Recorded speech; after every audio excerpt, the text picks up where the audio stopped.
Pour bien comprendre ce message métaphorique, je vous conseille vivement de lire le texte affiché sur cette vidéo.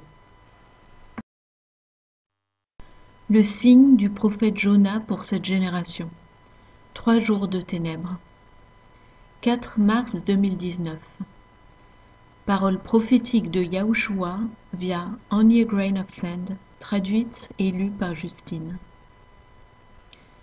Jonas, chapitre 1, verset 4. La parole de l'Éternel fut adressée à Jonas, fils d'Amittai, en ces mots. Lève-toi, va à Ninive, la grande ville, et crie contre elle, car sa méchanceté est montée jusqu'à moi.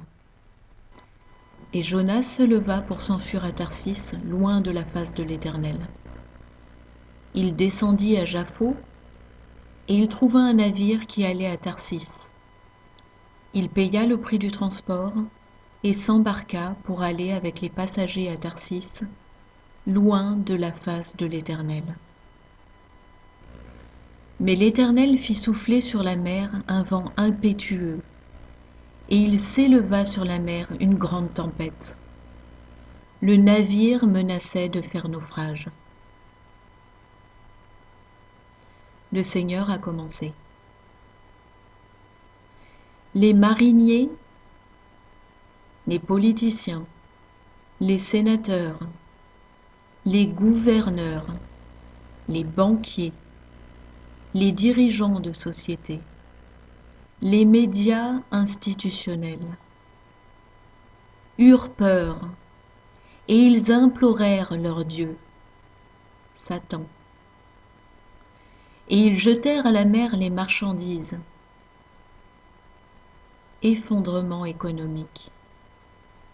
Qui était dans le navire?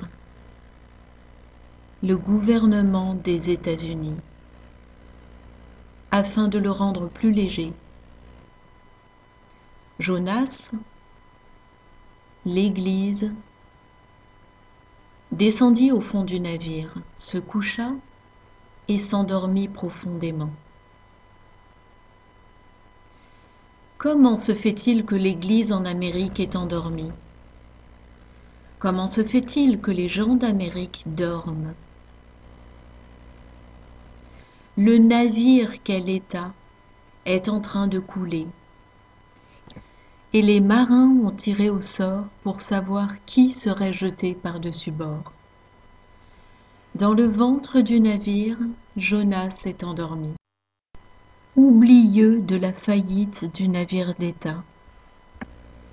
L'Amérique, chavirant dans une mer de mal, en cours de naufrage dans une mer de sang de 60 millions d'avortements de mes tout-petits,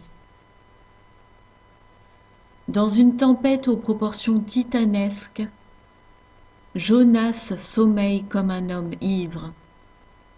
Il a fui le Seigneur Dieu, il a fui la volonté de Dieu.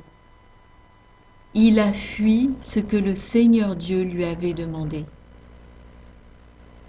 Avertir les habitants de la ville de Ninive, New York City, Chicago, la Louisiane, San Francisco, Dallas, Miami, Washington, Las Vegas, Salt Lake City, Baltimore, Boston,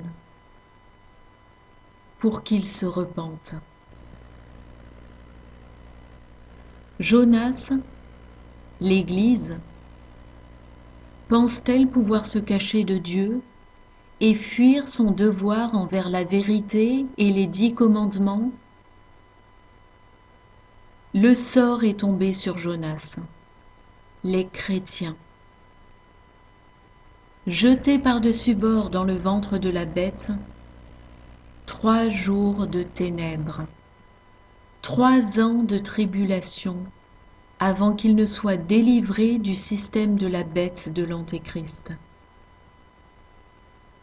Il fera l'expérience des 3 jours d'obscurité en priant Dieu avec ferveur, implorant la miséricorde pour ses péchés. Les chrétiens sont les Jonas des temps modernes, pensant pouvoir se cacher de Dieu et éviter leur devoir de respecter sa vérité et ses 10 commandements. Votre aventure sur la mer des tribulations a commencé. Tenez-vous prêts, car la tempête est là maintenant.